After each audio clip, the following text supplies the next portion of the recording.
Ok, eh ben, on est parti, on va passer 1 heure avec toi Clément. Donc tu es Salut. scénariste et réalisateur, mais je te laisserai raconter un peu tout ton parcours et puis on posera des questions comme d'habitude en seconde partie. Ben, Allez, j'espère quand il y aura des questions. à tout à l'heure, il me Salut à, raconter à ça. tout à l'heure, à tout à l'heure. Salut à tous les gens, merci d'être là, de braver la maladie, les repas et la nuit pour venir m'écouter. Donc moi, je suis réal et scénariste, multicasquette, parfois galérien, couteau suisse. En gros, très vite fait, je suis un ancien monteur, monteur de télé. J'ai fait des études, j'ai fait un BTS de montage tout simplement. Et je suis devenu réalisateur par la force des choses, parce que j'ai monté une association il y a 15 ans avec des copains, qui est devenue une boîte de prod, et dans laquelle on s'est un peu spécialisé dans la musique. Donc j'ai commencé par la musique, avant en faisant des clips, des captations de concerts, du reportage, ce qu'on appelait à l'époque des EPK. C'était des outils promotionnels pour les maisons de disques. On allait filmer les artistes et tout ça. Et avec le temps et les expériences et la vie, je suis parti sur, je suis toujours un petit peu dans la musique, mais je suis parti sur plein de choses différentes. Donc moi, je suis pas un génie du tout. Je suis pas excellent quelque part, mais je me débrouille pas trop mal partout. Et ça, c'est quelque chose au début. Enfin, je continue même à être un peu frustré par ça parce que j'aimerais être un génie dans quelque chose. Et puis, on n'est pas tous Kubrick ou Fincher, donc je me suis fait à l'idée qu'il fallait mieux que je me démerde un peu partout. Et j'ai de la chance, entre guillemets, d'écrire, d'avoir une part d'écriture dans la majorité des projets que je réalise. Alors quand je parle d'écriture, c'est qu'il y a plein de façons d'écrire. C'est un peu de ça, c'est un peu l'acte que j'ai choisi pour ce soir. C'est-à-dire que moi, en tant que réalisateur, par toutes les formes de films que j'ai réalisés, j'ai abordé plein de façons d'écrire les choses. Il y a l'écriture structurée au sens fictionnel du terme, avec un scénario et tout ça. Mais il y a l'écriture par l'image pure, où il n'y a pas forcément de scénario. Donc en fait, ça varie suivant la nature du projet. Alors, en écriture pure, c'est de la fiction, ça peut être du docu. Et ce que j'appelle non linéaire, c'est le clip, c'est la pub, c'est tout ça où on passe pas forcément par les mots. En fait, on passe par l'image. Et en gros, moi, j'ai de la chance du coup de pouvoir me balader un peu dans tous ces univers. C'est toujours galère. Hein, faut pas, je dis j'ai de la chance, mais c'est beaucoup de stress. Là, vous voyez mon visage, j'ai 17 ans. Hein, j'ai juste vieilli un peu plus vite que prévu à cause du stress. Donc, le concept, c'est comment moi je fais pour m'y retrouver à chaque fois et pour prendre du plaisir dans tous les types de projets que je réalise et que j'écris, ou que je coécris, que je co-réalise, parce que j'aime bien bosser avec des gens. Et parfois, et comment j'arrive à mettre, quand ça se passe vraiment très bien, un tout petit peu de moi dans les projets. Donc, je vais commencer par le truc le plus historiquement par lequel j'ai commencé, par le clip. Alors apparemment, l'image va être dégueulasse, j'en suis absolument désolé. Donc Sarah va vous mettre les liens sur YouTube que vous pourrez consulter en direct. Moi, j'ai commencé le clip avec les gens de ma boîte, qui était à l'époque une asso. J'ai un petit historique là-dedans, avec des groupes qui sont plus musique, ce qu'on appelle musique actuelle. Spécialement là, je vais vous faire avec des clips d'un groupe qui s'appelle Danakil, plutôt reggae, rap reggae. Et en gros, en clip, c'est intéressant. Le clip, je vous le mets je vous fais dérouler puis je discute. L'image, c'est un clip en vertical, donc ne vous inquiétez pas si c'est comme ça. En clip, il faut savoir que c'est une commande, hein, c'est de la commande généralement. Il faut répondre aux exigences d'une maison de disques et d'artistes. Et là, l'écriture, c'est soit une grosse force de proposition de notre part, les réals. Moi, j'ai de la chance de bosser avec cet artiste-là. C'est quelqu'un qu'on se connaît depuis longtemps, la maison de disques, on se connaît depuis longtemps, donc il y a vraiment un côté très ils sont à l'écoute, voilà. Mais il y a des maisons de disques pour les gros machins où les mecs, on est exécutants, ils cherchent des réals qui ont une vision, hein. Mais voilà. Et là, par exemple, c'est qu'on est un clip où il n'y a pas trop de budget, où on n'a pas beaucoup, on veut quelque chose d'assez simple. Et du coup, l'idée, ça, j'ai co-réalisé avec un copain de ma boîte, et on dit, on va essayer les clips verticaux qu'on peut regarder sur les téléphones droits. Quelque chose que j'avais jamais fait, parce que moi, les gens qui filment en vertical, c'est une hérésie complète. Mais voilà, on s'est dit, qu'est-ce que ça change de réaliser en vertical. Et en plus, on s'est dit, vas-y, on va s'amuser et filmer des animaux. Parce qu'en gros, c'est ça le challenge, c'est de malgré le peu de budget, malgré tout ce qu'on a, malgré toutes les difficultés qu'on a, il faut toujours trouver quelque chose d'intéressant dans les projets. Et là, l'intéressant, c'était le vertical. Et puis, filmer des loups, filmer une panthère. Donc voilà, j'ai caressé une panthère dans ma vie grâce à ce clip, donc je suis content. Voilà, donc c'est quelque chose qui, grâce à ce qu'on arrive à y trouver, devient intéressant. Parce qu'effectivement, faire des clips, on n'est pas forcément fan de la musique, on n'est pas forcément fan des artistes qu'on clip. Mais voilà, l'idée, c'est de trouver quelque chose dans chaque projet. Par exemple, voilà, celui-là, vous l'avez déjà bien vu. Un deuxième clip pour ce même mec. Tu peux balancer la deuxième vidéo. J'espère que c'est assez joli à l'image. Hein. Vraiment, je suis désolé si c'est moche. Hop, là, il y a du son. Hop. Je vous mets pas le son parce que j'ai peur que Facebook nous strike à cause des droits d'auteur. Là, par exemple, c'est le même artiste. Un autre clip, moi, je sais que, voilà, on me dit, une fois de plus, c'est pas beaucoup d'argent. Et je me dis, bon, qu'est-ce que j'ai envie de faire en tant que réal pour que ça m'éclate. Et moi, c'est un truc que je voulais faire depuis très longtemps, c'est bosser avec du motion control. Donc, pour ceux qui savent pas, c'est des mouvements de caméra assistés par ordinateur qui permettent au pixel près de faire un mouvement identique et qui permet de faire ce genre de petites choses. La multiplication du mec en direct. Donc, en gros, on fait 45 tours et à la fin, on superpose tous les tours pour obtenir ça. Je vais vous avancer un petit peu. Voilà. Et puis, il y a des en 3D et des petits pouces.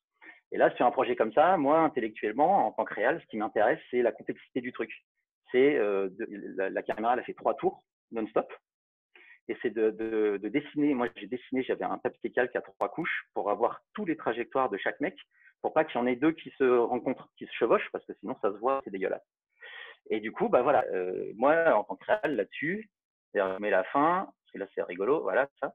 À la fin, moi, voilà, en tant que réal, ça m'éclate. Parce que tu vois, je sais que je vais me manger la chanson 45 fois dans la journée, mais je sais qu'au résultat, c'est cool. Et là, tu vois, regardez, c'est avoir les regards, quand est-ce que le premier s'arrête de chanter, quand est-ce que l'autre enchaîne. Moi, tout ça, intellectuellement, c'est quelque chose en tant que réal qui m'éclate. Et c'est quelque chose que le clip permet de faire. Parce que le clip, de par la durée, c'est pas de la fiction, et puis de conceptualiser quelque chose juste avec un système, en fait, juste avec une idée, le clip, c'est parfait, comme la pub. Voilà. Donc ça, c'est ce que je disais tout à l'heure, c'est de l'histoire sans scénario. C'est de la pure image. Et c'est, voilà, là, par rapport la chanson parle de la vie et tout ça. Donc on s'est dit, on va mettre des arbres en 3D et puis on va le multiplier, ça va être trop cool. Mais il y a des clips qui ont des structures beaucoup plus scénarisées, comme celui-là, qui date un petit peu. Mais quand on le voit, en fait, c'est un vrai court-métrage avec une image de court-métrage. On a même mis des sous-titres pour qu'on voit l'histoire que ça raconte derrière. Et ça, c'est un clip, par exemple, quand on nous a proposé ça, moi, je suis parti sur une réadaptation d'un film qui s'appelle On achève bien les chevaux des années 70, qui est un film extraordinaire et qui est très, très dur. Et on a revolé le concept, hein, clairement, le clip, il y a un peu de choraf quand même, sur en gros, c'est un monde post-apo où on fait danser des clodos pour qu'ils aient à manger. Voilà. Et ça, moi, c'est quelque chose, enfin, la situation des sans-abri, tout ça, c'est quelque chose qui me touche pas mal. Et à l'époque, avec le co-réalisateur, on avait vraiment poussé ça. C'est-à-dire qu'on s'était dit, qu'est-ce que c'est que la pire soirée du monde pour ces gens-là? Et c'est ça, il faut que tu boives, il faut que tu fasses la fête, même si tu es dans la pire des merdes et que tu t'amuseras pas. Et seulement si tu arrives à faire ça, sous la menace, hein, voilà, tu auras à bouffer. Et donc, voilà, ça donne un clip qui est un peu dur. Voilà, hein, c'est la pire soirée de l'histoire. Mais moi, en tant que réal, une fois de plus, ça nous permet d'avoir un récit, de tenir une histoire de A à Z, qui est contrairement au clip d'avant, qui est purement visuel. Là, il y a une histoire. Et en même temps, qui soutient la musique. Et là, on a eu la chance d'avoir des maisons de disques, des labels qui disent, mais grave, allez-y les gars, parce que faut aussi dire ce que c'est. C'est que le trash, entre guillemets, mais c'est pas très trash, ça fait vendre aussi un petit peu. Voilà, donc hop, on s'arrête avec le glauque, hein, parce que c'est pas très cool. Et le dernier truc en clip, je vais faire très très vite, là aussi c'est quelque chose qui m'a éclaté, toujours pour le même groupe de reggae, hein, reggae rap.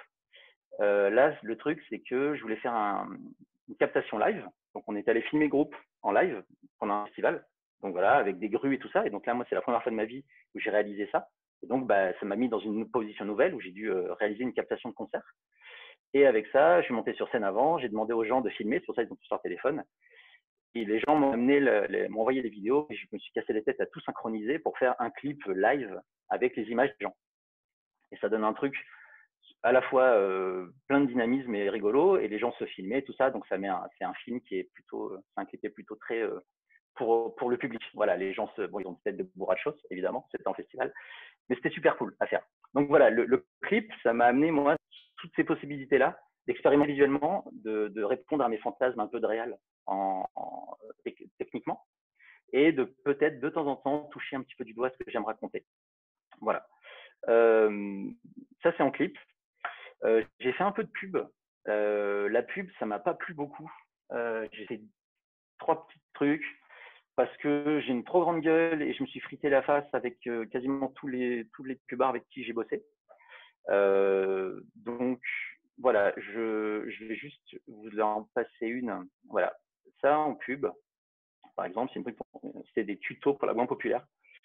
Et en fait, je l'ai accepté parce que ça m'a permis de bosser avec de l'animation, chose que j'avais jamais fait. Une fois de plus, c'est parce que ça me permet de toucher à quelque chose que je connais pas, mais que j'y vais.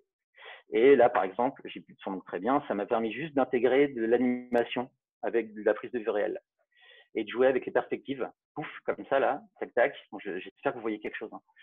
Hein. Et hop, le mec s'approche et en fait, ça devient tout petit. Voilà. Ça, c'est un truc en termes de conceptualisation qui était ultra intéressant à faire. C'est-à-dire que moi, je storyboard beaucoup et tout ça, parce que j'aime bien savoir exactement de quoi je parle. Et ça m'a permis de bosser avec des brutasses dans des boîtes d'effets spéciaux qui storyboardaient en 2D, animés et tout ça.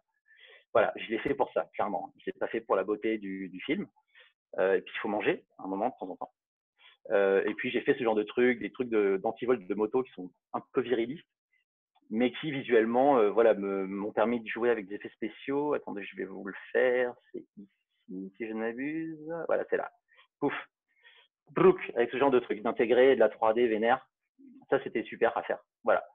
Une fois de plus, ça me permet de jouer avec des outils que je connais pas. Et c'est ce qui fait qu'au bout d'un moment, on commence à, sans être des spécialistes, parce que je suis pas un spécialiste des effets spéciaux, j'apprends. J'ai dit, ah putain, ok, donc la motion control, c'est ça, ok, la 3D, ça fait comme ça, d'accord. Et donc, moi, sur mes futurs tournages, je me dis, ok, si je veux de la 3D, ça va nécessiter ça et ça. Et en fait, ça me permet de savoir des choses, d'être au courant d'un point de vue production, parce que je pense qu'un bon réal, c'est un réal qui est conscient de ce que ses choix impliquent financièrement et en termes de planning. C'est-à-dire qu'il ne faut pas partir comme un débile à faire ouais, moi je veux tout faire péter. Non, non, non, mec, faire un film, un clip, une pub, n'importe quoi, ça prend un temps, ça prend de l'argent et il ne faut pas être débile. Donc, si tu as tant de thunes, il ne faut pas mettre 80% de cette thune sur un plan qui va tout défoncer dans la bande-annonce, mais qu'après il te reste 2% pour faire un film tout pourri. Et moi, ce genre d'expérience, ça me permet de comprendre le système, de voir comment ça marche et de avoir un point de vue un peu plus de producteur. Mais j'aime bien ce point de vue-là, j'aime bien être en maîtrise de ce que je fais du début à la fin.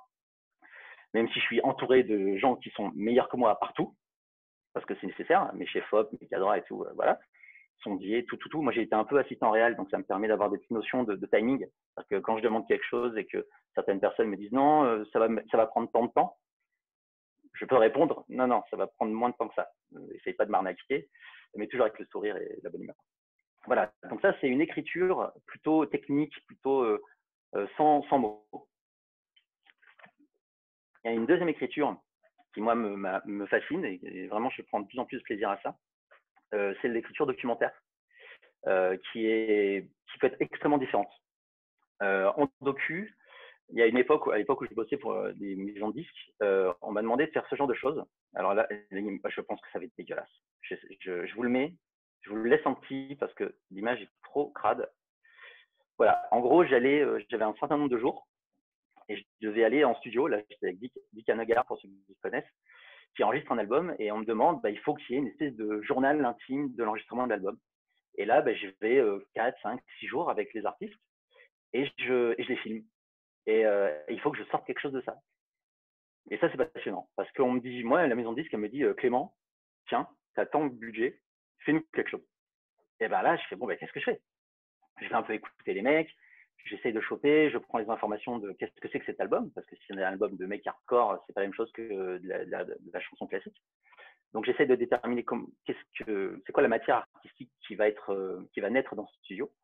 Et après, surtout, j'ai une journée à peu près où, c'est pas, je fais un peu semblant de filmer, mais juste je m'impose, je suis là, quoi. Je suis là, je me mets dans tous les sens. Je veux qu'ils me voient partout, les artistes, toutes les équipes, pour qu'ils m'oublient au final. C'est un peu la méthode striptease à l'époque.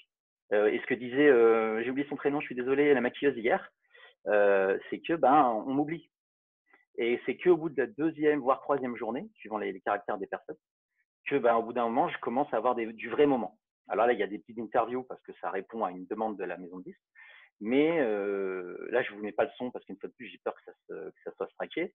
Mais là, par exemple, ça, c'est un passage où le chanteur et le réalisateur de l'album, ils s'engueulent pas, mais ils sont pas d'accord. Et je pense que ça, le deuxième ou troisième jour, je l'aurais pas eu. Ça, je l'ai eu le quatrième jour, je crois, ou cinquième, parce qu'ils m'avaient oublié et qu'ils savaient que j'étais bienveillant et que j'étais pas là pour les piéger, en fait.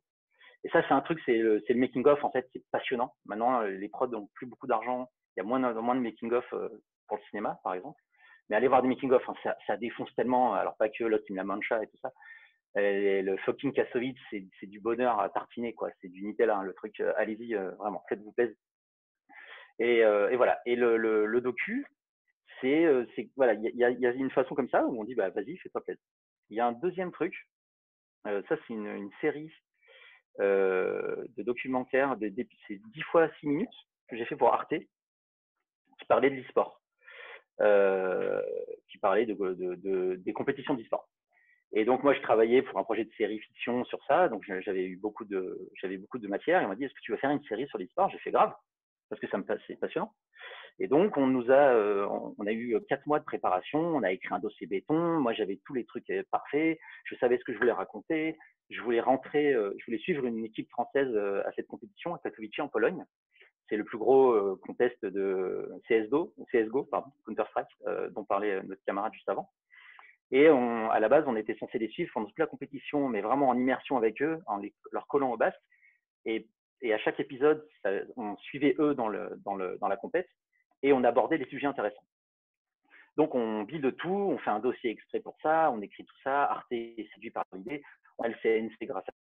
Enfin voilà, tout se passe là-dessus. Et moi, je suis super content. Je me dis, putain, ce que j'ai écrit, pour une fois, c'est respecté, c'est cool. Parce qu'il y a plein de moments où on charque, et ouais, Clément, t'es mignon, mais ton idée, elle est pourrie.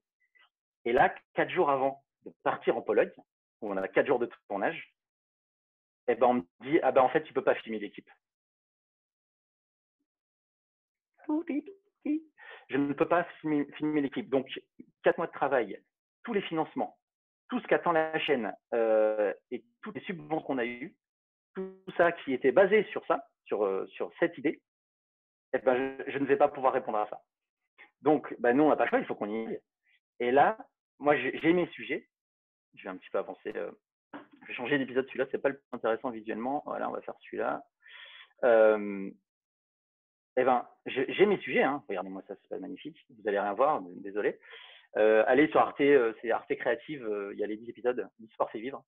Et donc, moi, j'ai mes 10 sujets. Mais j'ai un caméraman, j'ai un sondier, et je suis tout seul avec un mec qui était là pour m'aider, qui connaissait le milieu très très bien.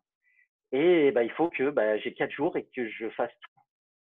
Que j'improvise quasiment les séquences sur le moment en me disant putain bon alors déjà on devait parler de ça, donc comment on va faire? Il faut que je trouve un mec et tout, voilà. Et ça a été un moment assez violent parce que mais il faut improviser quoi. Et on s'est retrouvés, j'avoue, hein, on a fait beaucoup de matière. Et moi, je me disais, bon, on post-prod, quoi, on verra ça au montage. Ça, on s'en est bien tiré au final. Mais voilà, c'est un exemple où l'écriture documentaire est absolument pas respectée parce qu'il y a un impératif, enfin, il y a un problème et tout s'effondre. Mais c'est vraiment une semaine avant ou 4 jours avant, on m'a dit, Clément, on peut pas les filmer. Et là, moi, c'est 6 mois de travail qui s'effondrent. Et je vous dis que je les avais là. Mais une fois de plus, moi, j'adore le jeu vidéo. C'est quelque chose qui me passionne.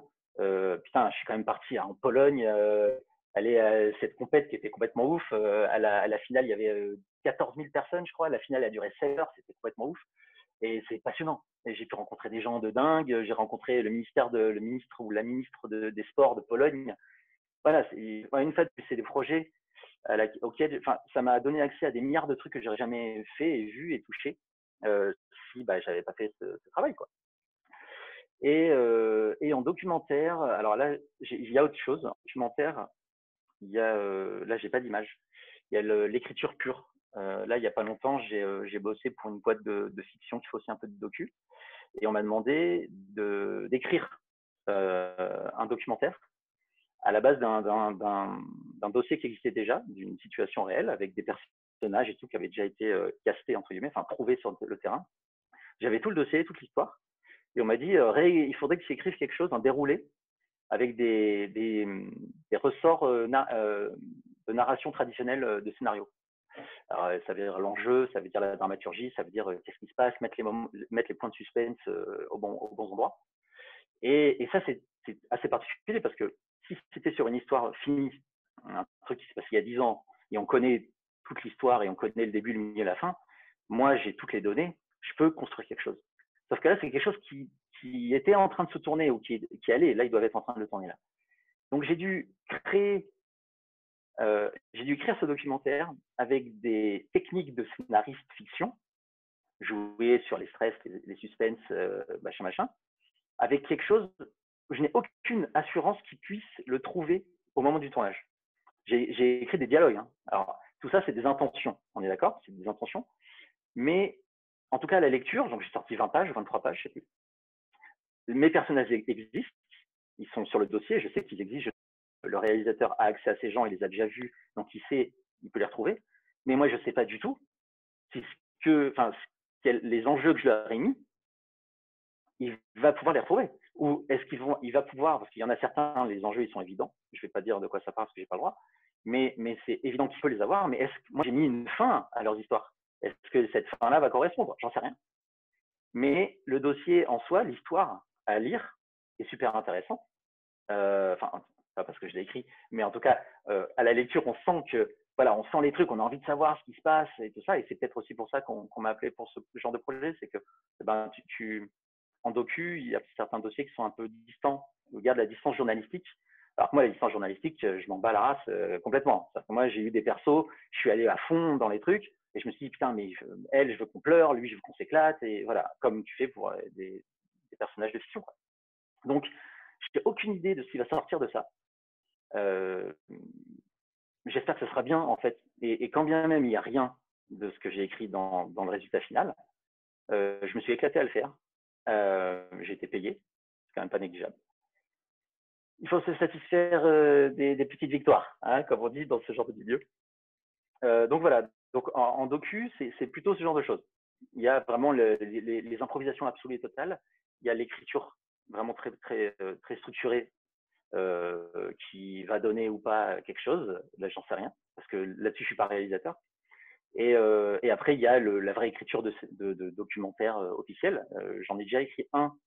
C'était pour les 20 ans ou les 25 ans de Friends, je crois, où on nous avait demandé d'écrire un dossier sur un concept de docu sur Friends, un carnet avec des gens, des fans qui allaient regarder Friends et on allait les mettre dans les décors et qu'est-ce que ça rappelait chez eux dans leur vraie vie, tout ça, tout ça. Ça n'a pas été retenu. Mais voilà, moi, j'ai jamais écrit de dossier documentaire qui a été mis à l'écran. J'ai toujours écrit des trucs qui n'ont pas abouti. Mais pour ceux que l'écriture et la réalisation intéressent, faut vous dire que un 20e des projets se font. 5 20e vous financent la vie. Et du coup, 1 plus 5, ça fait 6. Et du coup, 14 20e, ça tombe dans le cimetière des projets cool et qui ne rapportent rien. Donc voilà, il faut juste être prêt mentalement à ça. Et il y a un dernier, parce que je vois que l'heure tourne. Excusez-moi si je vais vite. Hein. Voilà, j'essaie de respecter le planning. Et il y a la fiction. Voilà, donc il y a eu la musique, donc en écriture musicale, l'image et la musique, voilà, c'est une technique. En docu, moi, c'est vraiment un truc que j'adore parce que ça me permet aussi de tâter les vrais gens. Ça, c'est passionnant. C'est vraiment ça qui est ouf dans le docu, c'est que le meilleur scénariste de l'univers, il n'écrira jamais une vraie personne qu'il y a dans la rue. Et j'ai vraiment les moments les plus forts que j'ai eu de ma carrière, si on peut parler scène carrière, c'est, je pense, en tournage de documentaire. Parce que on tombe sur une personne, il y a le moment magique, et en plus, il y a la bonne lumière et tout. Tu as ta caméra comme ça, et là, tu fais, oh là là, c'est tellement bien. C'est-à-dire que quand je suivais petites parenthèses, quand je suivais le groupe de reggae rap, là, je me suis retrouvé au Festival de La Rochelle, je sais plus ce que c'est le nom, là. Ils étaient sur la grande scène, donc c'est 7000 ou 8000 personnes. Et il y a la scène, il y a une avancée. Et cette avancée de 15 mètres, je crois, quand tu es au bout, tu es entouré des gens, en fait. Tu as 15 000 personnes autour de toi. Et à un moment, moi, je suis allé sur cette avancée pour faire un plan du truc. Et le chanteur a dit faites un gros big up à la caméra. Et là, j'ai 15 000 personnes qui ont hurlé comme ça, qui m'ont fait. Et moi, je suis là avec ma caméra et je prends ça dans la gueule. Et c'est un mur de son dans la face. Et donc, je suis resté 4 secondes, 5 secondes, histoire d'avoir mon plan, d'être sûr. Et là, j'ai levé la tête comme ça. Et j'ai juste kiffé ma race. J'ai fait, ouais, c'est cool, putain, c'est trop bien. Donc, j'ai goûté une toute petite lichette de ce que c'est qu'être de rockstar. Et du coup, je comprends qu'on ait envie de faire de la scène. Mais voilà, la vie s'est chargée de me rappeler que j'étais pas un chanteur. Et donc, voilà. Donc, c'est ces moments-là qui sont juste ouf. Et j'ai caressé une panthère. Voilà, ce genre de truc. La dernière, la dernière méthode d'écriture, enfin, le dernier type d'écriture que moi je pratique, c'est la fiction, évidemment. Euh, alors la fiction, j'en ai pas fait des masses. J'ai fait du programme court pour France 4. Je vais vous le mettre. Alors Sarah, tu peux mettre. En gros, c'était La Louve. Il y a tout sur YouTube. On a fait 2 saisons. On aurait pu en faire plus, mais on s'est frité un peu la gueule avec les producteurs, donc ça a un peu tué le projet. Mais il y a 2 saisons sur YouTube. Je vais vous en mettre un petit peu pendant que je parle. Tac et tac. Voilà. La louve, c'est très intéressant. C'est dans ce que je vous disais tout à l'heure, dans la possibilité de mettre un peu de soi dans un projet. En documentaire, on va chercher les autres, et c'est ça qui est intéressant. Et là, par exemple, c'est un programme court qui est créé par la blondinette que vous voyez là, Amélie, qui est ma super copine. Donc, on a écrit tous les deux. Elle joue et moi, je réalisais. Et là, en gros, c'était un programme court qui a 4 ans maintenant, et qui était un peu, enfin, c'était au début du lancement des programmes féministes. Et en gros, c'est une série de vidéos sur la sexualité féminine, le consentement. Voilà, on parlait de tout ça avec beaucoup d'humour. Enfin, j'espère. C'est un peu vieilli maintenant. Maintenant, à l'époque, on disait des choses comme ça. Les gens disaient oh là là, et maintenant, en fait, tout le monde le dit. Ah voilà. Là, pardon. Cette vidéo, on avait inversé le rapport au harcèlement. On avait fait cette fille qui donne des conseils pour harceler son petit stagiaire et, pour à la fin dire qu'en fait c'est pas bien de harceler les gens. Voilà, c'était un peu évident et puis voilà, on se rend compte que c'est que maintenant qu'on en parle beaucoup. Et en fait c'est cool parce que c'est des projets où c'est ultra maîtrisé. Là moi je suis en mode psychopathe, c'est-à-dire que les plans alors vous voyez c'est du plan fixe, très très peu de variété, mais mais c'est le jeu qui compte pour moi là-dedans. C'est-à-dire que moi j'ai vraiment un point de vue de monteur sur la fiction. J'ai pas un point de vue de chef-op. Voilà, moi, il faut que l'image soit belle, mais je pense en termes de rythme, parce que c'est comme ça qu'est fait mon cerveau. Et s'il faut faire 17 prises, parce que la virgule, la respiration de virgule est là, et ben on la fera 17 fois. Ce qui est magnifique avec Amélie, c'est que c'est une comédienne de télé, et les comédiennes de télé, c'est moins comme au cinéma où les gens ont le temps et tout ça. En téloche, tu as 3 prises pour pleurer, bah tu pleures. Voilà. Et du coup, c'est vraiment mortel de bosser avec des gens comme ça, qui ont une espèce de réactivité super. Enfin, c'est magnifique. Donc voilà, donc ça, c'était vraiment très très cool à faire. Et ça, ben, là, il y a vraiment le côté maîtrise absolue presque de. Voilà, ça, il est beau ce bar. Mais maîtrise de l'écriture et de la réal. Moi, là, c'est con, mais j'ai tout storyboardé, par exemple, tout. Même quand c'est plan serré, plan large, plan serré, plan large, parce que je voulais, et je storyboard avec le texte tout. Et vraiment, ma vignette de storyboard, elle est, si c'est 3 mots, j'ai mes 3 mots et je mets ma vignette. Comme ça, je donne ça à tout le monde, les chefs-op, les machins, les bidules, et à la chaîne aussi, à France 4. Et je disais, voilà ce que va être le résultat. Et au moins, tout le monde sait de quoi on parle. J'ai un logiciel de storyboard là sur un iPad. Tout le monde sait de quoi on parle. Parce que moi, je dessine très mal. Hein. Moi, je fais des petits bâtons. Là. Et quand je dis, ouais, alors là, c'est très simple, mais quand c'est des mouvements un peu plus compliqués, et bah, voilà, c'est impossible. Donc le storyboard pour moi c'est un truc magnifique que j'aime beaucoup. Voilà, donc pour moi ça c'est je pense le seul projet où j'ai été en maîtrise totale. Et la maîtrise, moi je vous l'ai dit, hein, je suis team Kubrick Fincher, à savoir carré. Et surtout je pense que cette maîtrise absolue, ça rassure. C'est que ça me rassure moi tout simplement parce qu'on a tout le temps peur de faire mal. parce que si on fait pas bien, on se fait tège, en fait. C'est-à-dire que si on fait un truc pourri, personne va nous rappeler pour bosser. Et que, voilà, non, non, non, non, non, non, non, non, non, non, non, hop, voilà, cesse. Voilà, j'espère que Facebook le verra pas. Donc voilà, donc et ce truc de maîtrise, en fait, ce qui est intéressant, et ce qui est flippant, c'est que si on est les seuls responsables, hop là, je ne mets pas les noms, si on est les seuls responsables à faire d'un projet, si c'est bien, c'est uniquement grâce à nous, mais si c'est pourri, c'est uniquement à cause de nous. Et ce rapport à la défaite et à la victoire, hein, dans cette position-là, c'est super, super galvanisant et ultra angoissant. Voilà, c'est un peu les deux. Moi, il y a des fois où j'ai failli me dire j'arrête, c'est bon, ça me saoule, aucun métier mérite que je souffre à ce moment-là. Et puis on y revient toujours, je ne sais pas pourquoi. J'aime peut-être me flageller la tête. Donc voilà, j'ai presque dépassé. Alors voilà, je vais vous parler d'un autre projet. Alors oui, non, juste je vous fais un tout petit truc. Ça, c'est un projet de fiction, d'un faux documentaire que j'ai fait. On suivait une copine comédienne, voilà, Blandine. J'ai fait un faux documentaire sur elle, sur qu'est-ce que c'est qu'être comédienne. Elle était déjà un peu connue à l'époque. Et en gros, je l'ai suivie. On avait pas mal de copains, comme ici Yacine Bellous, qui vient du Jamel Comedy Club et qui faisait du stand-up, et qui m'a autorisé d'aller le filmer pendant un spectacle pour avoir tout le côté authentique. Et donc, on suit cette fille qui cartonne et qui cartonne de moins en moins. Et à la fin, elle tue sa copine ici, là, Clémence, sa copine comédienne, à coups de talons aiguilles, voilà, pour choper ses rôles. Et donc, on est vraiment dans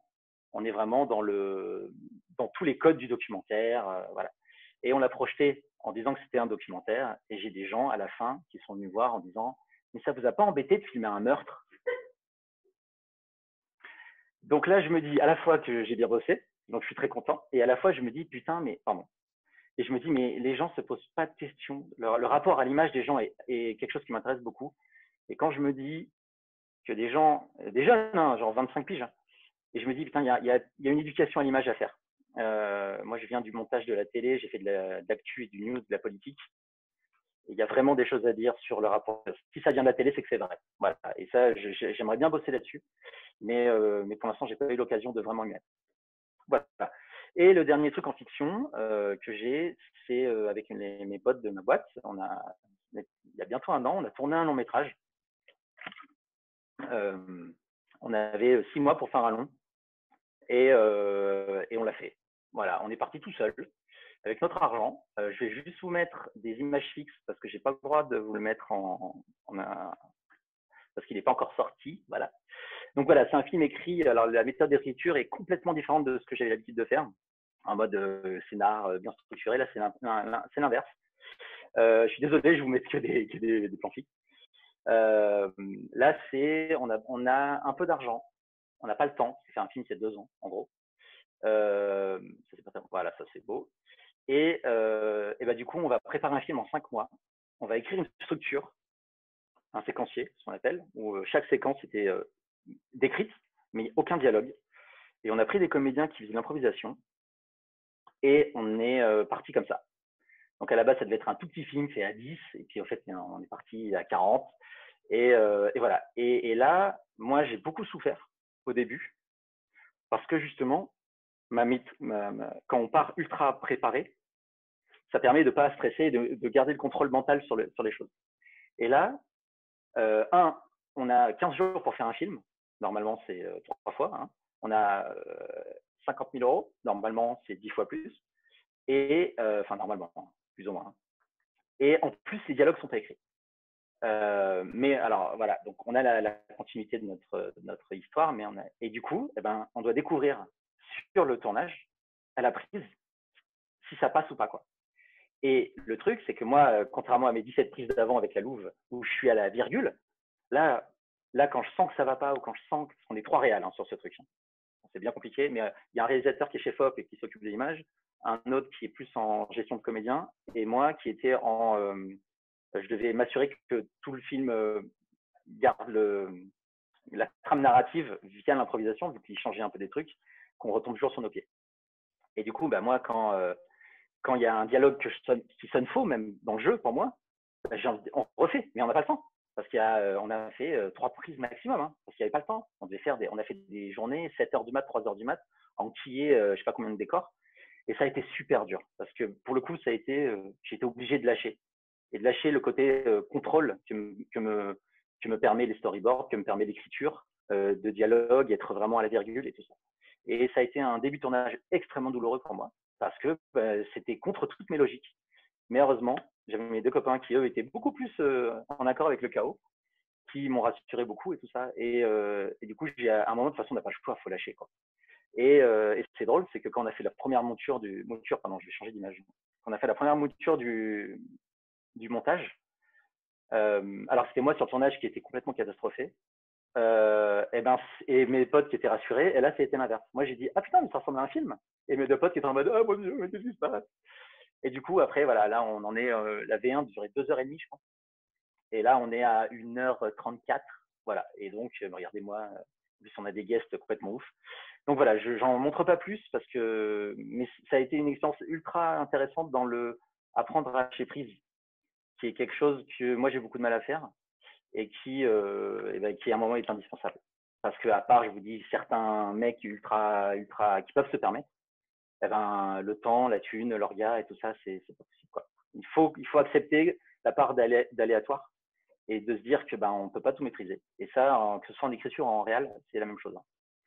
Et je vois que l'heure tourne. Je vais vite fait passer sur l'écriture simple de ce que je réalise pas, parce que donc ça fait 4 ans que que je gagne un peu d'argent en, en écrivant.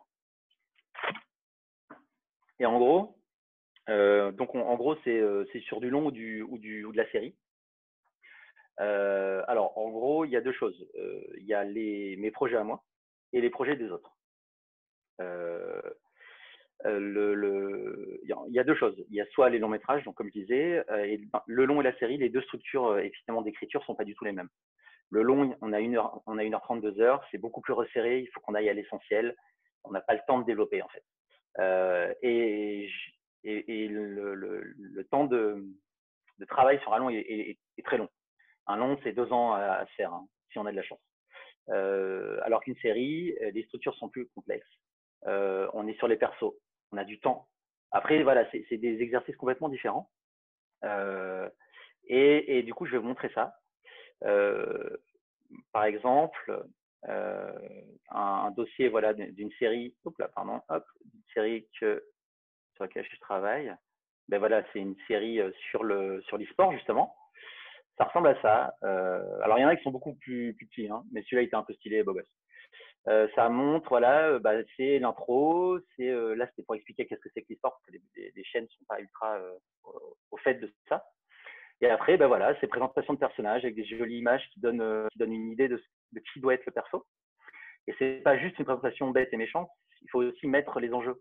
Ces problématiques, ces enjeux qu'on va retrouver. C'est pas juste faire une backstory complètement ouf, raconter toute sa vie en mode Michael Mann, le mec qui fait des bibles de 22 pages pour chaque perso. Les chaînes, elles s'en foutent complètement. Là, c'est dire qui est le perso, c'est quoi son problème, comment est-ce qu'elle va essayer de le résoudre, qu'est-ce qui fait sa spécificité. Voilà. Et après, on a l'épisode 1 entièrement. Alors ça aussi, c'était un luxe hein, qu'on s'est donné. Et après, il y a les enjeux par thématique qui vont être… je défile un peu vite pour pas trop le diffuser. Hein. Voilà, parce que généralement, ces dossiers-là, ils sont pas censés se balader. Donc voilà, ça, c'est un joli dossier. Hein. C'est plutôt très, très joli. Et là, c'est ce qu'on donne à la chaîne, au diffuseur, en mode voilà à quoi ça va ressembler. Et cette chaîne, là, normalement, on est payé pour faire ça. Là, j'ai été payé pour faire ça. Parfois, les dossiers peuvent faire 6 pages. Hein. Vraiment, ça dépend des fois. Et si la chaîne est d'accord, elle paye une écriture. Ça peut aller tous les épisodes. Et après ces épisodes-là, s'ils sont validés, ils partent en tournage et blablabla. Généralement, en série, ça doit aller beaucoup plus vite, très vite. C'est assez rarement un seul scénariste qui s'occupe d'écrire tous les épisodes. Ça existe quasiment pas, sauf en Angleterre. Et c'est généralement pas le réal qui écrit. Voilà, c'est souvent découpé. Et pour vous dire, par exemple, ça, hop là, ça c'est une structure d'une série passé en 10 épisodes sur une seule journée. Pour dire que en gros, en cinéma, la structure, elle est toute droite et c'est un perso, sauf si vous pouvez avoir des séries éclatées, des structures éclatées, évidemment, les films chorales avec les personnages choraux, hein, si vous voulez partir en vacances. Voilà. Mais en gros, généralement, les films, c'est tout droit. Là, on a un épisode, une timeline, ça se passait en une journée pendant un mariage. Et ben, on avait nos unités de temps, parce qu'il y avait plein de croisements des personnages qui se croisaient au même moment. Et pour être sûr qu'on gardait la maîtrise du truc, donc voilà, en bas, vous avez les débuts de cet épisode, enfin, en tout cas, de la temporalité de la journée. Et là, on arrive au cœur du moment. Voilà, donc chaque ligne, c'est un épisode. Et donc, en relation avec, à l'épisode 1, cette personnage, il fait ça. À l'épisode 2, au même moment, ce personnage fera ça, et ainsi de suite. Et du coup, ça nous permet visuellement de voir tout ce qui se passe pendant la série, parce que c'est un bordel sans nom, sinon. La technique à l'ancienne, c'est avec les post-it. Et puis maintenant, il y a plein de logiciels. C'est du mind mapping. Il y a plein de gens qui bossent comme ça. Je trouve ça fascinant, en fait. Ça m'éclate. J'adore me casser la tête, en fait. J'adore réfléchir. J'adore me dire, alors attends, comment on va faire pour que, tac, tac, tac, et tout. C'est vraiment un truc ça m'excite beaucoup. Et j'adore ça. Donc voilà, ça c'est les projets à moi. Donc là, je viens de signer un projet de série. J'espère qu'on ira jusqu'au bout. Donc vous pouvez m'applaudir. Voilà, donc ça c'est les cas où c'est moi qui travaille sur mes projets à moi. Et après, je peux faire du consulting pour finir. Le consulting, c'est des prods ou des auteurs qui ont besoin d'un œil nouveau, quelqu'un qui a du recul et qui, on est là, rémunéré évidemment, pour attendez, hop, je vais passer avec ça. Ah non, mince, pardon, excusez-moi. J'ai fait de la merde. Voilà. J'ai passé avec ça. Et en fait, ils nous appellent pour avoir un œil neuf. Et en gros, on nous file soit une Bible, ce qu'on appelle. Ce que je vous ai montré tout à l'heure, la Bible, c'est le petit document qui raconte tout le projet. Et parce que parfois, il y a des gens qui peuvent avoir, comment ça s'appelle? Ils peuvent bloquer. Ils peuvent savoir qu'il y a un problème, ils peuvent pas pouvoir avancer. Mais je vais vous mettre un joli truc à la place. Et ils ont besoin d'un œil extérieur parce que c'est toujours plus simple de trouver des solutions. Voilà, ça c'est très bien. Tac. C'est toujours plus cool d'avoir quelqu'un qui a le recul et qui amène des solutions. Donc ça, moi, c'est quelque chose que je trouve passionnant parce que quand on travaille sur ces projets, l'implication, vous devez tous le savoir, quand on travaille sur nos projets, c'est beaucoup plus forte. Et donc, moi, j'ai un rapport aux choses beaucoup plus passionnel et ça peut être très douloureux, comme super agréable. Hein. Mais quand on arrive sur les travaux de quelqu'un d'autre comme ça, on a une distance. Moi, je m'implique à fond, hein, mais ça sort pas de mon bide, quoi. Et du coup, je suis beaucoup plus détente et je suis meilleur, en fait. Je pense que je suis vraiment meilleur en tant que scénariste quand je travaille sur les projets des autres parce que j'ai ce recul. Et j'ai aussi pas, mine de rien, l'ego. Hein. Il y a des fois où on reste accroché à ses idées. Et quand on arrive de l'extérieur, on dit ah non, cette idée, elle est pourrie. Et que quand on a bossé 6 mois sur une idée et qu'on nous dit ça, c'est compliqué. Alors moi, mon passé de monteur m'a appris à couper et à pas trop m'éterniser, mais bon, ça arrive. Et pour ça, donc le travail de consulting, soit c'est des fiches de lecture, c'est-à-dire que les gens, on lit le truc et puis on remplit un document en expliquant voilà, ça marche, ça marche pas, les défauts, les qualités, on peut faire des propositions. Il y a un travail qui peut être du consulting. Donc vraiment, on est avec les auteurs, on discute. Donc là, c'est le step d'au-dessus des fiches. On peut discuter avec les producteurs et les auteurs et dire voilà, on va faire des tables rondes, échanger, et puis on peut participer. En ce moment, je fais ça là, sur un projet qui est super, où on m'a filé un projet qui était super, mais qui avait des moments où ça marchait pas. Et là, ça fait 2 semaines que je suis avec les auteurs et qu'on discute et qu'on échange. C'est vraiment mortel. C'est pas juste une fiche de lecture que je l'envoie par mail, parce que là, on capte mieux les gens. Et c'est aussi intéressant de voir la sensibilité des auteurs. Il y a un truc très humain en fait qui est ultra intéressant. Puis j'apprends de ouf. Je suis pas le mec qui connaît tout à tout en écriture, loin de là. Hein. Je suis vraiment pas le meilleur. Et du coup, tous ces gens-là, j'adore quoi. Tiens, je sais ce qui se passe. Voilà, je vais vous mettre ça. Et du coup, c'est super cool. Et en plus, il y a des moments où quand on s'entend, attention, boum, voilà. Il y a des moments où quand on s'entend très très bien, ça peut finir en coécriture en fait. Où moi j'ai déjà accueilli des gens comme co-scénaristes sur des projets où les mecs étaient juste venus me donner leur avis. Et, euh, et, euh, et moi je suis déjà récupéré, j'ai déjà fini à écrire les projets avec les autres quand ça se passe bien. Mais par contre, je garde la hiérarchie. C'est-à-dire que jamais j'essaye de prendre l'écriture. C'est leur projet du cœur. Même si je finis à écrire dessus, c'est à eux. Donc, ils auront toujours le dernier mot. Je peux me bastonner pour mes idées, mais en tout cas, ils auront toujours le dernier mot parce que c'est pas mon projet de cœur à moi et que les cœurs, on en a tous qu'un. Un. Donc voilà.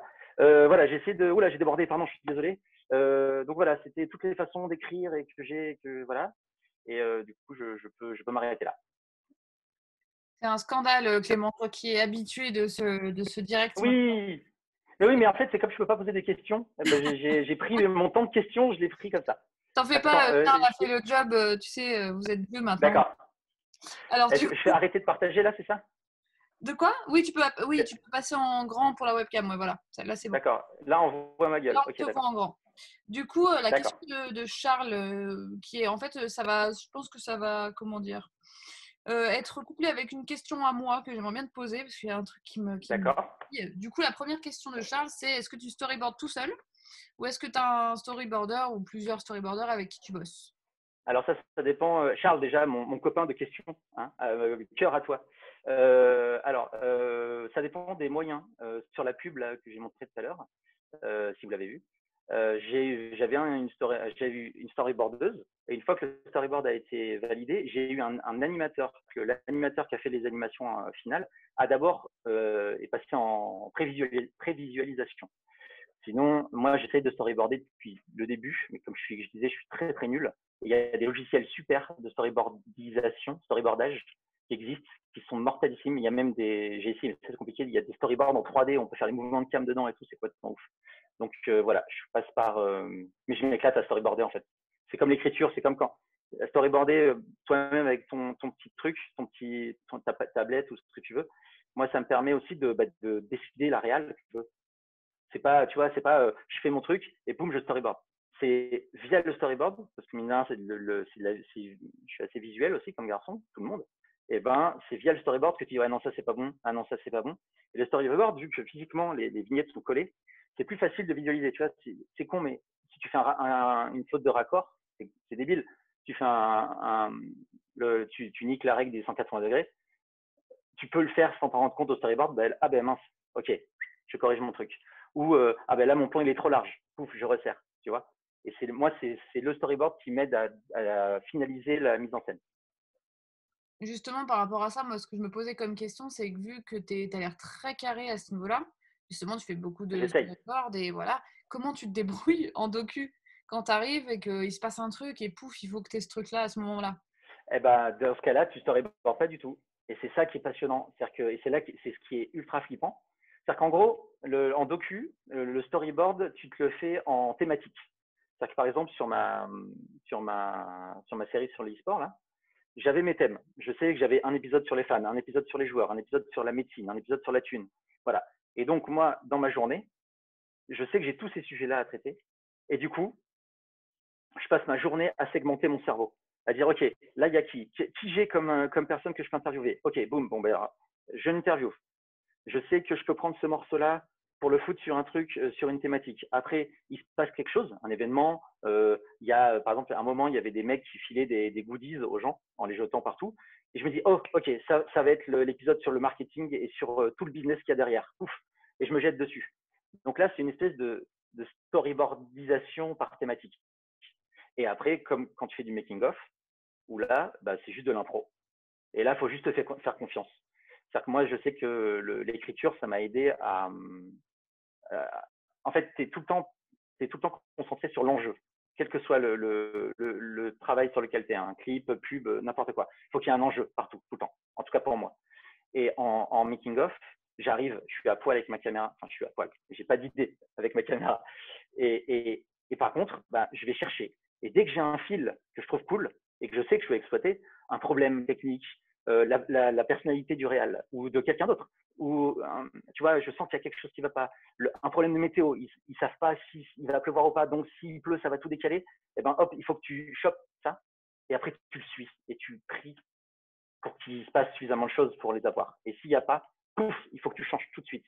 Mais il faut être capable en 40 minutes de présence sur le plateau, de dire est-ce que ça vaut le coup de suivre ce truc ou pas. Et si tu es très bon, tu suis 3 ou 4 pistes en même temps. Voilà. Du coup, en parlant d'impro, de suivre les gens, etc., Mathieu demande si quand tu as improvisé sur un long, là, du coup, comment est-ce que tu envisages la diffusion par rapport à ce contenu-là? Ah ben c'est l'immense questionnement qu'on a en ce moment. C'est-à-dire que nous, on a été plutôt pas mauvais pour faire un film, parce que dans ma boîte, on est tous des techniciens. On a tous un background de technicien, sauf la Big Boss. Mais en fait, faire un film, on savait faire. On a galéré, mais on a su. Par contre, diffuser un film, c'est la partie qu'on sait pas, qu'on connaît pas. Donc là, la question est bonne, mais en gros, là, on est en train d'élaborer une stratégie de diff. Est-ce qu'aller en salle, ça a un sens parce que ça coûte de la thune, et si c'est pour faire une sortie technique d'une semaine pour avoir 20 personnes, ça n'a aucun sens de se ruiner pour ça. Est-ce que c'est une sortie sur les plateformes de VOD mais dans ce cas-là, qu'est-ce que ça veut dire légalement Est-ce que c'est une sortie gratos sur YouTube c'est là où il y aura le plus de chances, le plus grand nombre de personnes qui vont le voir. Mais bon, est-ce que c'est ça qu'on veut pour le film? Donc voilà, là, on est en train d'élaborer tout ça. Et on s'est jeté comme des débiles en faisant un film. Bah, maintenant, on paye le prix. Mais c'est passionnant parce que du coup, on rentre dans un monde de la distrib que je connaissais pas du tout. Et qui est un sacré monde bien galère. Mais bah, je tiendrai au courant. J'espère que ça va marcher. Par rapport à, justement, tu parles de distrib, diffusion, etc. Sébastien demande comment est-ce que tu fais le choix de ton support, alors pas ton support de diffusion, mais en fait c'est plus ou moins corrélé, ton support de base, c'est-à-dire est-ce que tu pars sur de la web-série, sur de la série, sur du long métrage, sur du court potentiellement, etc. etc. Bah, alors pour c'est le format, le mot. En gros, pour le format, bah, il y a des fois, ça dépend de ton sujet. En fait, quand c'est un projet perso, ça dépend de ton sujet. Parce qu'il y a des sujets qui méritent que un petit gros que 6 épisodes de 30 minutes, tu vois, et là, ça fait une série. Il y a des sujets, tu as une super idée mortelle, vraiment un vrai concept fort, mais qui n'est pas étirable sur une série, sur 6x52 par exemple, et ben, tu fais un film avec. Et au contraire, tu vois, et puis il y a ce que tu aimes faire, si tu aimes développer des personnages, fais une série. Parce que c'est là où tu as le temps, en fait, tout simplement. Si tu veux de l'action et de l'événement, fais un film. Moi, les séries d'action, par exemple, où il n'y a que de l'action tout le temps, ça me saoule. Parce que étirer, tout genre, je trouve, étirer trop long devient chiant. Tu vois, Marianne, Netflix a fait Marianne, qui est une série d'horreur, avec des super trucs.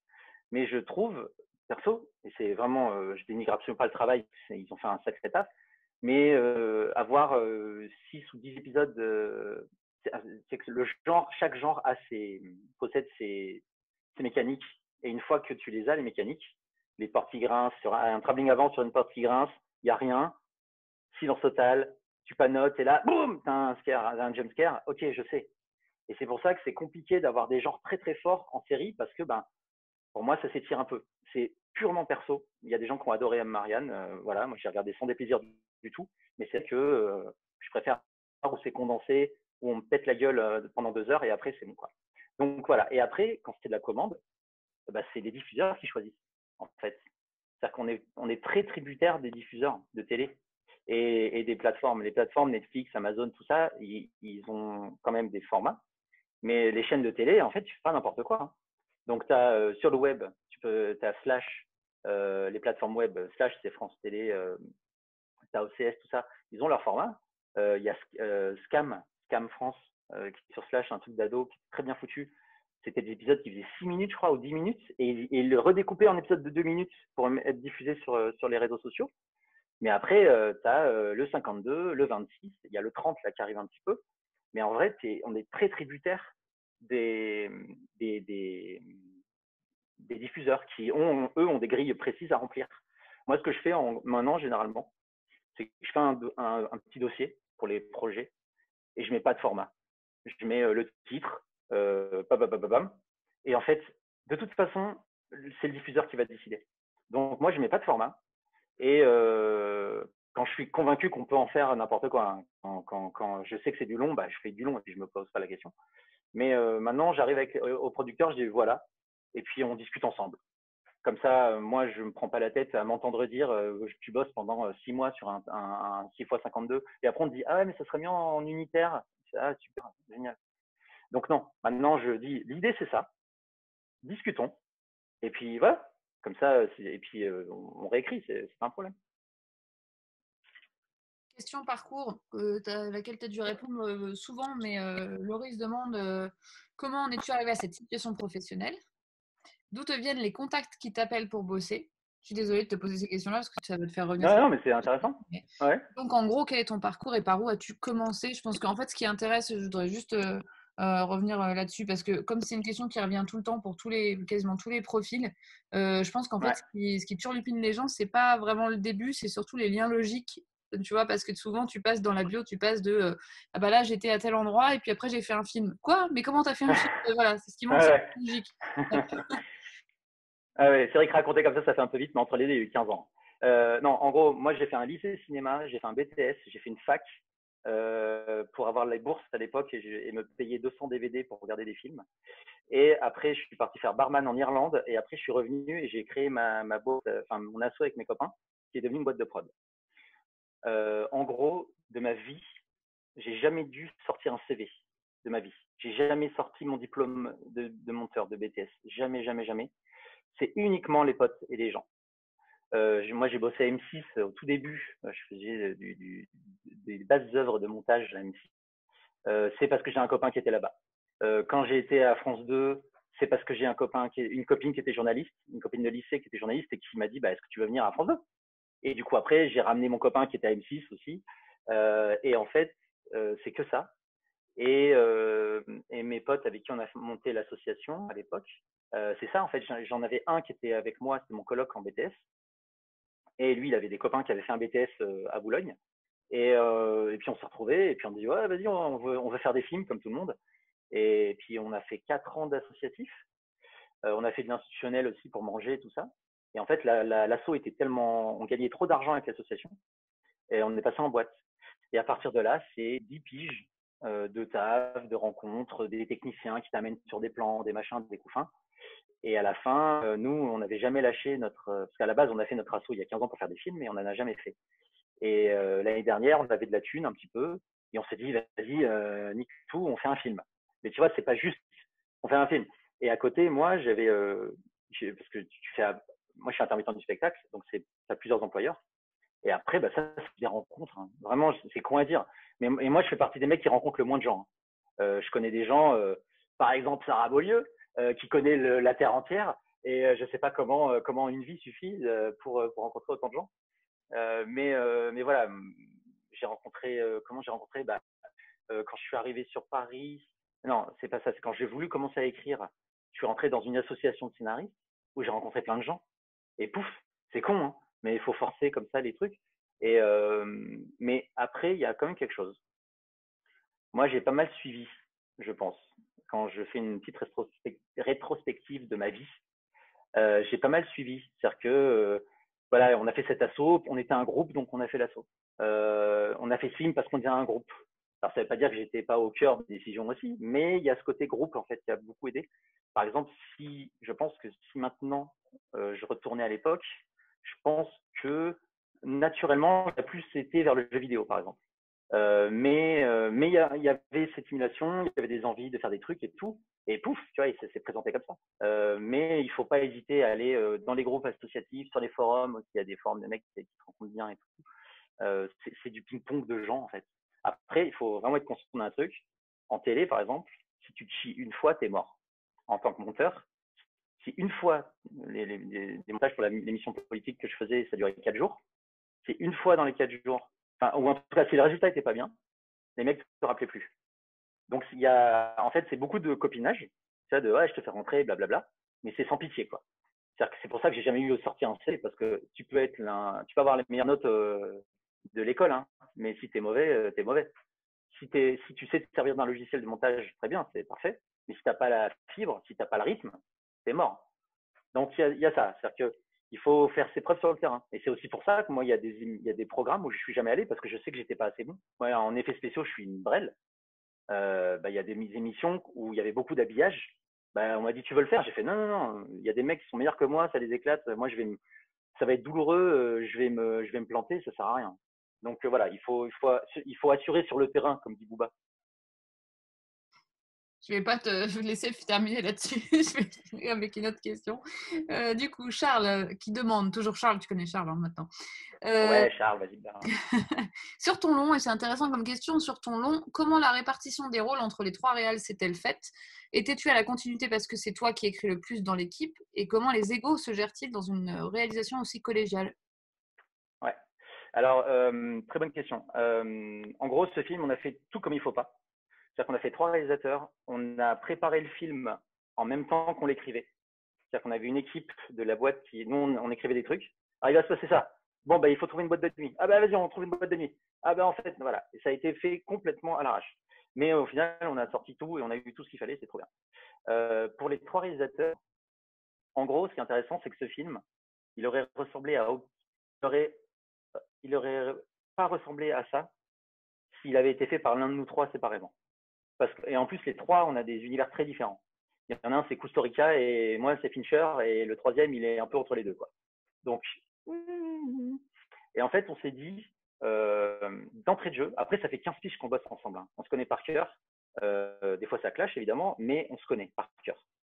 Et le truc, c'était que si ça clash, le film, il est mort. Tout simplement. On a la responsabilité de la vie de ce film. Et c'est pas que de la vie artistique, hein, c'est financière. C'est que si on fout 50 000 balles sur la table à l'échelle de notre boîte, c'est beaucoup. Hein. On n'est pas une énorme boîte. Et ben, si on n'arrive pas à trouver une solution, on plante tout le monde en fait. Et les 60 personnes qui au final auront bossé sur le film. Donc ça nous a bien calmé aussi. Ça a calmé nos égos. Il y a le fait que sur le moment, c'était tellement speed qu'on n'a pas vraiment le choix en fait. C'est-à-dire qu'à un moment, on dit est-ce que ça vous va? Oui. En fait, on faisait 2-1. S'il y en a 2 qui disent oui et un qui dit non, c'est accepté. Et tout le monde accepte. Les 3, on a accepté d'être le 1 qui dit non. Et c'est vrai que vraiment, et des fois, tous les 3, on était non, hein, mais il n'y a pas le temps. Donc voilà, donc il y a aussi l'urgence de la chose qui a fait qu'il y a des moments où on doit accepter. Et au final, c'est assez étonnant. Moi, j'ai des moments où je me souviens très douloureux, où ce que je vois, ce que j'entends, ça ne me va pas du tout. Et quand je le vois dans le film, je fais putain, ça marche en fait. Donc voilà. Je dis pas que le film est parfait, hein, mais voilà. Et la collaboration entre les 3, en fait, ça s'est fait complètement naturellement parce qu'on est tous les 3 vers notre spécialisation. Il y a l'un des oiseaux qui est un chef-op cadreur, mais c'est une brute. Voilà, c'est le mec, tu sais, qui voit pas le monde comme toi. Il voit les photons de la lumière, je sais pas ce qu'il fait.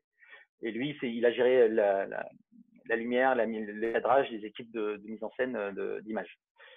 Le deuxième larron, lui qui s'occupait des comédiens. Pourquoi? Parce que ces 4 comédiens, c'est une troupe qui se connaissent depuis 15 piges. Et lui, c'est leur manager et leur metteur en scène. Donc, naturellement, il sait comment leur parler parce que voilà, nous deux, on peut être un peu plus brut avec eux et on n'avait pas de temps à perdre entre guillemets à apprendre à leur parler. Donc, c'est lui qui s'en est occupé.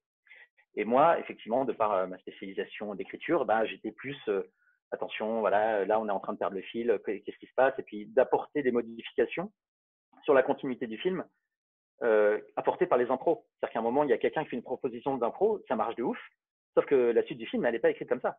Donc moi, il faut que je récupère derrière pour que tout s'enchaîne. Et donc ça, c'était les spécialisations, mais après, on a tout fait à 3 en fait. C'est-à-dire que l'écriture, c'est moi qui ai commencé à la chapeauter structurellement pour dire voilà les mecs, il faut qu'on fasse ça. J'ai fait un plan en 3 actes basique parce qu'on n'avait pas voilà, on n'allait pas se casser la tête plus que ça. Et une fois qu'il y avait la structure et que j'ai expliqué et que j'ai dit comment moi je voulais travailler en écriture, on est arrivé. Enfin, les 2 autres sont arrivés et là ça a été du collégial et même du collégial avec d'autres gens. Hein. Les autres gens de la boîte, s'ils avaient des idées, on prend tout. Ça a été le projet le plus collégial de l'univers. Et étonnamment, c'est pas le pire. Du coup, comme il est 21h35, je vais Ouais, fusionner des questions à la fin, mais il y en a auxquelles tu pourras répondre sur les commentaires.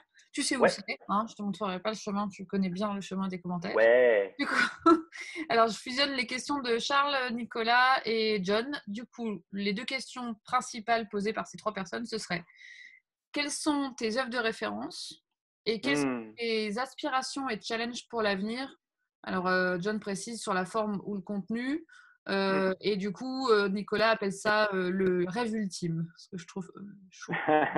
Tu peux C'est dire quel mignon. est ton rêve ultime? Alors, mes références, je les ai déjà données. Moi, je suis un fan hardcore de David Fincher. Parce que le mec maîtrise tout, justement.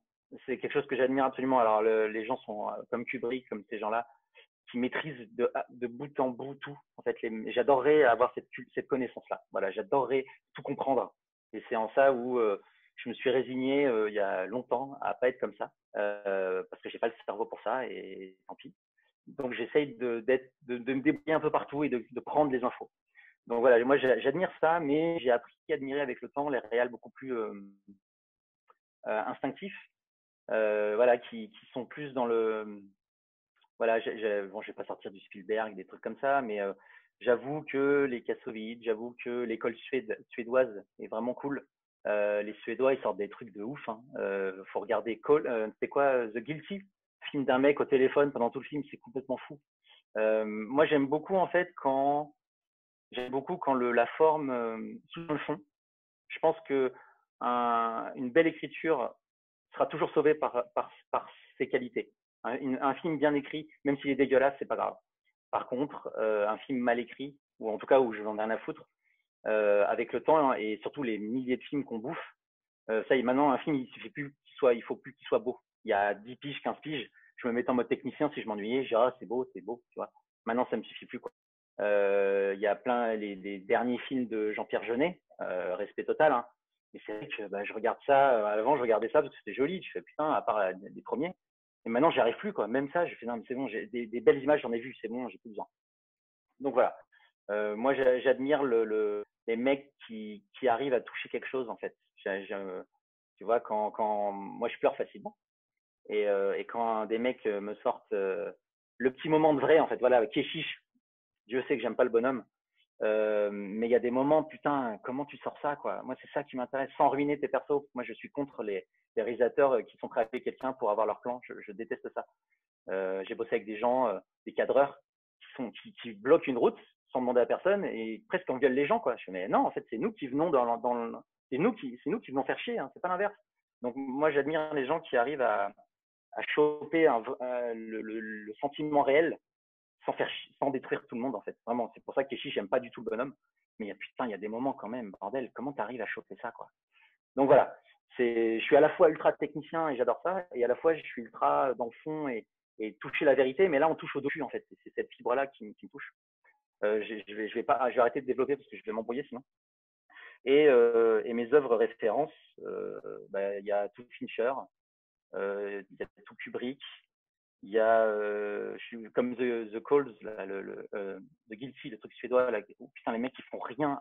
Ils font un truc de ouf avec rien. Comme Buried, je sais pas si vous avez vu ça, le mec Ryan Reynolds qui est enfermé dans son cercueil pendant 1h40. Et je trouve ça totalement dingue. L'économie de moyens, putain, c'est fou.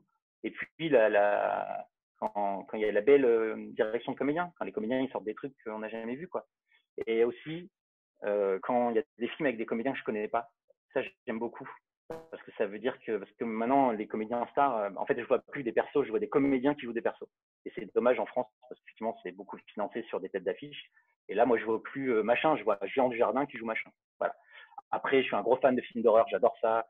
Les années 80-70 c'est magique. Des films d'action des années 80-90, John McTiernan, tout ça, ça défonce. En rythmique, j'adore le rap et le hip-hop parce qu'il y a une rythmique de flow qui m'inspire beaucoup dans les rythmiques d'écriture que je retrouve sur du Aaron Sorkin, sur West Wing, sur Social Network, qui est pour moi le plus grand film de l'univers. Voilà, moi je suis un rythmique, j'aime la rythmique et le hip-hop m'amène ça. Moi j'ai écrit toujours en musique et soit j'écoute de la musique de jeux vidéo, soit j'écoute du hip-hop quand j'écris parce qu'il y a ce truc. Et il y avait mon projet Fantasme, je crois, si c'est ça, Mon projet fantasme, mon projet fantasme, en fait, j'ai vraiment envie de bosser en jeu vidéo parce que la structure la façon de penser que j'ai, je pense, s'adapte plus à ça et le côté narrative designer vraiment me fascine complètement.